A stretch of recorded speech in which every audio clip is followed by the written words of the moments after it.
अगर बात की जाए बहराइच दंगे को लेकर करके, आज योगी आदित्यनाथ से परिवार उनके मिले हैं, सत्तावना दिया है, कैसे?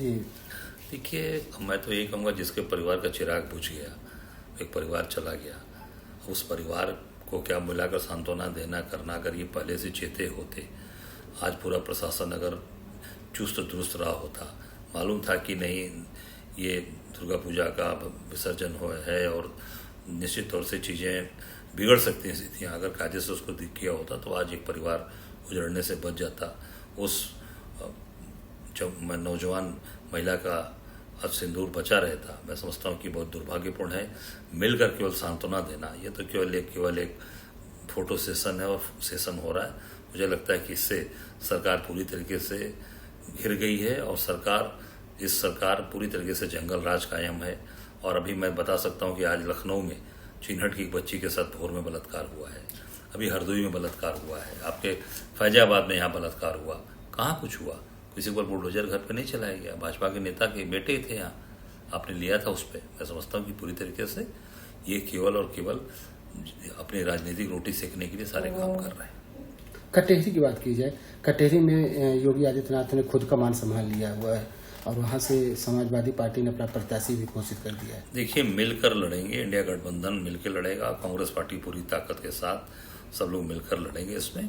और चाहे कटेहरी हो, चाहे मिल्कीपुर हो, चाहे कोई सीट होगी, इनको हर सीट इनको हारनी है। चाहे योगी आदित्यनाथ लड़े, चाहे मोदी जी आकर काम करेंगे, इनको हराएंगे चुनाव। उपचुनाव में कांग्रेस कितनी सीटों पर चुनाव लड़ जा रहा है? अब देखिए, हम लोगों ने 5 सीटों का प्रस्ताव दिया था, उस पर राष्ट्रीय नेतृत्व बात कर रहा है और निर्णय मुझे लगता है कि बहुत जल्द आ जाएगा।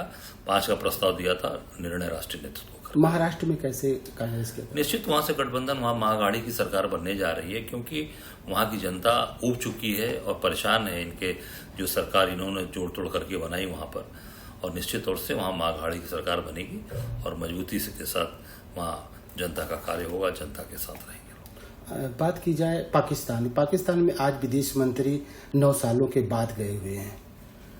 देखिए, अब तो इनकी अपनी क्या स्ट्रेटजी रणनीति है वो तो अलग विषय है। मैं तो नहीं कहना चाहूँगा कि पड़ोसियों के साथ अपने रिश्ते जरूर, जो हमारे रिश्ते, चाहे पाकिस्तान हो, नेपाल हो, बर्मा हो, भूटान हो, श्रीलंका हो, जितने पड़ोसी देश हैं, जरूर उस पर उनसे रिश्ते अच्छे बना कर रखने चाहिए। हाँ, जो गलत चीज़ें कर रहे हैं, जो अगर हमारे देश के खिलाफ कोई चीज़ें चल रही हैं तो उनके उस पर कठोर कार्रवाई भी, जैसे बांग्लादेश के अंदर जो स्थितियां बनी हैं उस पर निश्चित तौर से कठोर कार्रवाई करनी चाहिए। पर जहाँ तक मेरी जानकारी है कि वहाँ के प्रधानमंत्री को हिंदुस्तान के अंदर मोदी जी शरण दिए हैं और जिसके नाते चीज़ें खराब चल रही हैं। कनाडा में लगातार कनाडा और भारत के संबंधों में दरार आ रही है, वहाँ से दूतावास से भारतीय दूतावास सब वापस बुलाए जा रहे हैं, पाकिस्तान से संबंध जोड़ा जा रहा है। इसकी समीक्षा करनी चाहिए, चाहे कनाडा से रिश्ता हो चाहे पाकिस्तान से। मैं समझता हूँ कनाडा से रिश्ता बहुत अच्छा था, अब दिन प्रतिदिन चीज़ें खराब हो रही हैं। ये देश के लिए हितकर नहीं है।